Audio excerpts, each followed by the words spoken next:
y'all driver in the morning.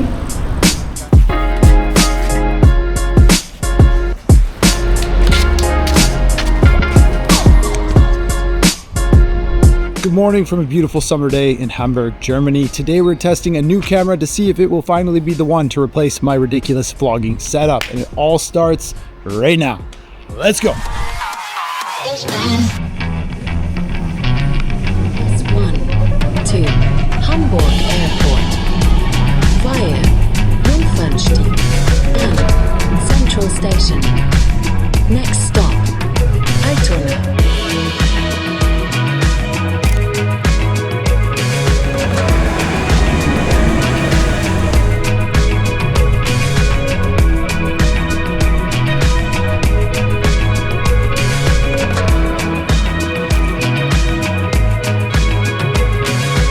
This seems like a good place to film the next piece of camera. So this is my vlog setup. I've been shooting with this for a couple of years now. It's the Sony A7SIII, which is just a fantastic video camera. Has been since the day it was released. And my main lens for the last year and a bit is the 16 to 25G, just G lens, not G Master, the 2.8, which for video is absolutely incredible. For photography, it's not so great. It's got a little bit of a warp on the horizon line, but for video, it makes it look even wider and nobody really notices anyway. So shooting at 16 is really, really nice. And then I've got the DJI mic setup. This is one of the old ones. I think it's the DJI Mic 2. It's actually broken on me a couple times and I've had it replaced. And then this little thing here is the Osmo Action 5, which is really nice. But this is my main vlogging setup. Oh, sorry, the gimbal is the Weebill something. Oh no, Zuncheck Weebill, that is it. And I've had two of these because it's a fucking awesome gimbal. But it is heavy, heavy, heavy, heavy.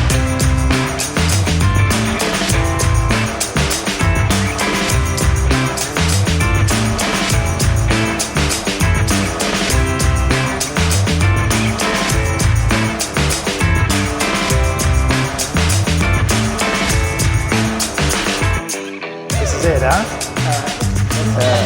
You know, I am waiting for the Pocket 4P, I must say, but I'm excited to try it.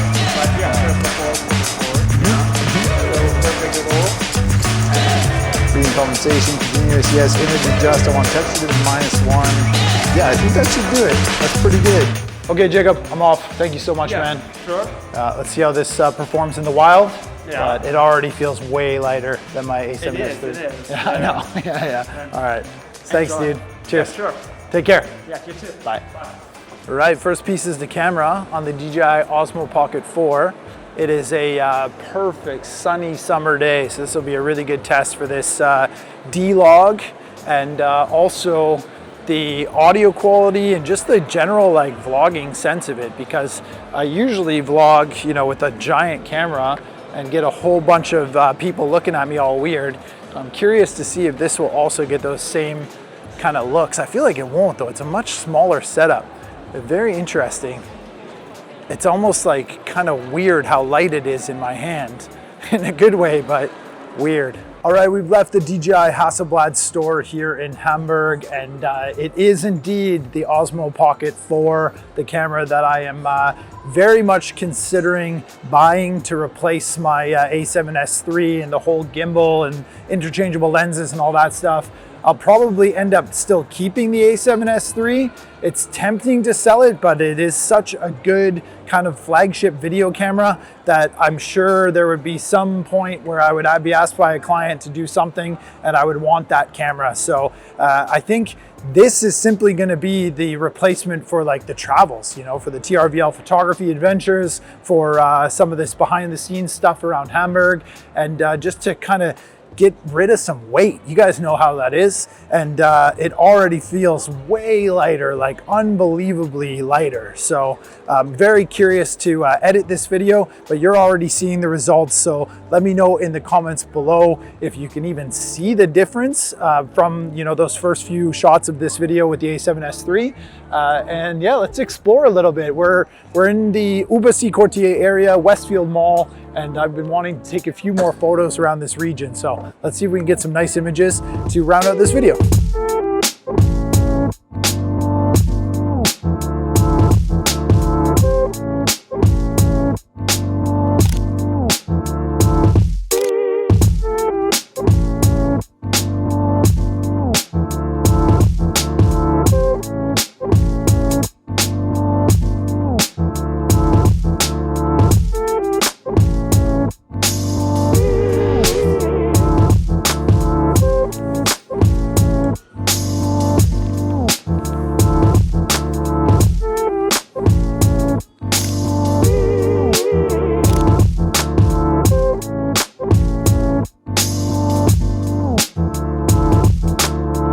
we're leaving the Astor Theater, beautiful film lounge down in Ubercy-Quartier. Absolutely stunning place to watch a movie. Haven't been there yet, but one day I will get there. And kind of interesting flipping back and forth between the built-in slow-mo and then this 4K 25 with the D-Log, because the D-Log isn't activated when you're filming in the dedicated slow motion mode.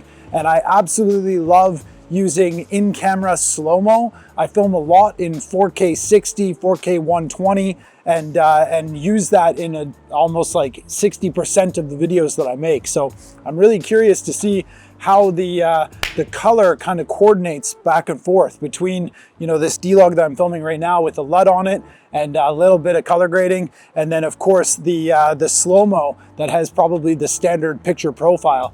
And if I can kind of dial that in, I don't think it'll be a big issue, but it is interesting. Also, you can't zoom in when you're filming in the dedicated slow motion mode, which I didn't know. I knew you could zoom in at 4K 60, but yeah, not in dedicated 4K 120.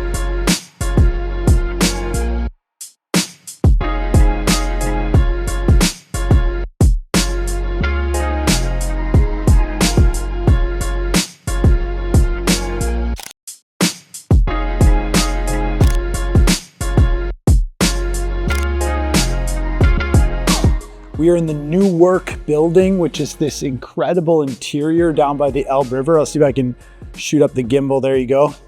That was pretty cool. Right back to me. Nice little test with the DJI. And yeah, this building, this interior photographs really, really well. I actually did a freelance gig here for a live stream about a year ago. And I remember thinking like, damn, I did come back here and take a picture. So it happens to be very close to where we are, and just an amazing ceiling with the sun star coming through. It's the middle of the day, beautiful summer day, just absolutely perfect, really, really nice.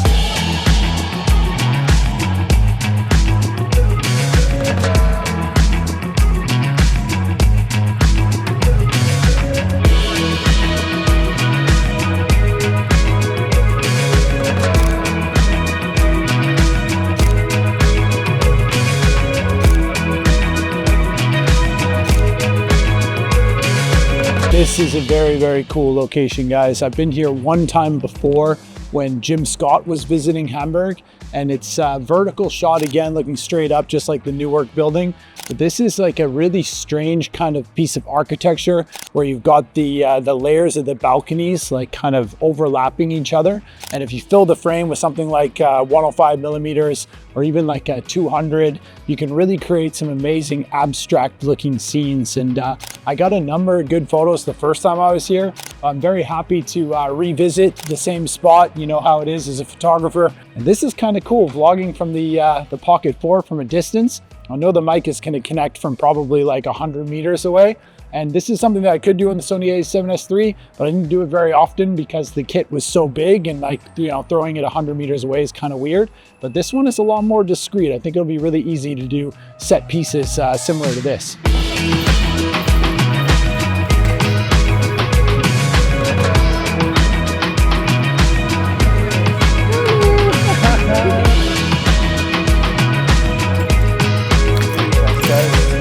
All right, guys, I'm back home just outside of my apartment here in Hamburg, Germany. It's time to go over a few of the pros and cons of the Osmo Pocket 4. So a few things that I've learned in one day of using it, and now having edited this video, which is kind of an important point for a creator. So I've now gone through the footage and been able to create a list of my pros and cons. So super millennial, still writing shit down, but there's a few things that are definite pros that are like absolute game changers that make me want to buy this camera immediately. And then there's a few things that I've noticed that I don't like, that are really kind of strange and could potentially be deal breakers for me. So the ultimate question, will this replace my vlogging kit? The answer is no. It's not going to replace my vlogging kit right now. I think I'm going to wait for the 4P, as I quickly mentioned at the very beginning of this video while in the DJI store. I just don't think it's there for me just yet. And I'll tell you about that right now. So the pros, it's super light, it's compact, it's easy to travel with. Those are all really, really good things. That's the main reason that I wanted to try this camera in the first place. It's the reason why so many vloggers and creators have been using the Pocket 3. It sold over 10 million units, which is just unbelievable. So people that you probably know from here on YouTube, James Popsies, Mass Peter Iverson, James Kerwin, Thomas Heaton, even Brendan Van Son now use the Pocket series. So it's definitely got its place, and I think that that's the main pro of why I would want to buy it, is because it's really good for traveling. And as you know, I run a business called travel photography, so I think this will be a very good option for those trips. And to add to that, the audio connectivity. So having the DJI Mic 3 that comes with the Creator Combo and automatically connects to this camera is a huge plus. It's something that I personally always kind of battle with, is audio. And anybody who creates videos and is I don't know, a technician or an editor, you probably relate to this. But having bad audio can really ruin a video, and I've had to kind of battle with it in this video as well, because you do need to dial it in a little bit. The DJI Mic 3 is 32-bit float. The transmitter is fantastic, but you need to kind of be aware of your peaking and your levels. And I think that it's something that you get used to, which I'll touch on in just a second with this camera, but the audio connectivity is a huge plus. Just having that automatically connected to the mic is really, really nice. And you can see the readout of the peaking on the screen when you're recording, so you know if the microphone is connected, and you know your volume levels while you're recording. And if you don't see that readout, then you know that the mic isn't connected and you're not going to get that audio source. So audio connectivity, huge pro. Lastly, the 4K 240, the ultimate slow motion. That's been a huge selling point of this camera, and for good reason. It's built-in slow-mo. It looks awesome. I love being able to record in 120, but this is 240, so double that, and it looks amazing. So if you ever have, like, I don't know, seagulls flying or bubbles or golfing or people running, you know, all this kind of like fast action stuff looks really, really good in slow-mo. So that's really cool. This is taking a little bit longer than I thought. Bear with me. Let's go to the cons, because there's a number of cons that I was kind of surprised about with this camera that I don't really like. First things first, the gimbal modes are really kind of weird. There's a few, I think 3 different gimbal modes. I ended up using the follow mode mostly, and the gimbal was still out of whack. I found myself having to recenter it constantly. I even put the one custom button to recenter the gimbal because I kept on, you know, it was just flying around. I don't know what my movements were or whatnot, but sometimes it was pointed up. It's not like intuitive in that sense. And I played around with the speed of it and still couldn't really get it. So I think I need a lot of practice with the gimbal modes, but very frustrating to just not have like a smooth gimbal reaction right off the bat, especially for somebody who uses gimbals all the time. So I would definitely need to use this a lot more in the field to get used to how the gimbal reacts to my movements, and therefore how I get good footage. Because some of the 4K 120, the built-in slow motion, is choppy as fuck. It looks terrible. And you've already got a bit of a warp on the 20mm. So if I'm doing like a tilt movement from bottom to top in 4K 120, the footage right out of the camera looks super choppy and really warped, and it looks absolutely terrible. And I noticed that with a few of the 4K 120 recordings, that they were really choppy, and I'm not happy about that at all. I had to use warp stabilizer in post to smooth them out, but it looks like shit. And then on top of that, when you're recording in the built-in slow motion, you can't zoom. So one of the pros that I forgot about, is the 2x optical zoom, which is really good on this camera. I love that you can zoom in ×2, but the 4x digital zoom is really bad. Like, the quality is terrible. I would never use it. And then on top of that, if you're trying to record slow motion, you can't zoom at all. So you can shoot 4K 60, you know, and get 50% slow motion by modifying the footage in post, but I don't want to do that. I like using built-in slow motion. So the fact that I can't zoom while in the built-in slow-mo is kind of annoying. And then lastly, the flickering. In slow motion, I noticed that Indoors, 4K 120, I was getting a lot of light flicker, and I'm not sure if this is NTSC or PAL. I think it's a built-in frequency that you can't change because there's no option to change it in the settings, and therefore, you know, in Europe at 4K 120, I'm getting a lot of flicker in the lights, and I don't think, I mean, maybe I can change the shutter speed, which is kind of how you can get around that problem, but yeah, I mean, I'd have to test that in the field, but it definitely is not happening right out of camera. Yeah, so that's pretty annoying, but something that could be fixed, again, with just practice and experience using this. So overall, my, I guess, conclusion is that it will not be replacing my vlogging kit, at least not yet. I think what I'm going to wait for is the Osmo Pocket 4P to get that dedicated telephoto lens, the 70mm one, the same one that's on the Air 3S, I think it is, and definitely the Mavic 3 Pro and the Mavic 4 Pro. Having that dedicated telephoto will solve all my zoom problems, and I think that the pro of it being so small, lightweight, and travel friendly is strong enough to make me buy it, even though it's got all these other little cons. So it's definitely a huge plus that it's so compact, and the whole Pocket series is becoming like its own kind of a camera, you know, I guess, series in its own. So that's all really, really cool. It's a great product. Love it. Thank you to DJI for letting me test it for a couple days. And thank you guys for watching this video. I hope you've learned something, and you will be seeing footage from the Osmo Pocket 4P on this channel eventually, because I'm hoping to take it with me to Tajikistan if I can get my hands on it in the next few weeks. The release will probably happen at the end of June, that's my guess. And because we have a DJI store here in Europe, I can probably just buy it as soon as it's available. So that's pretty cool.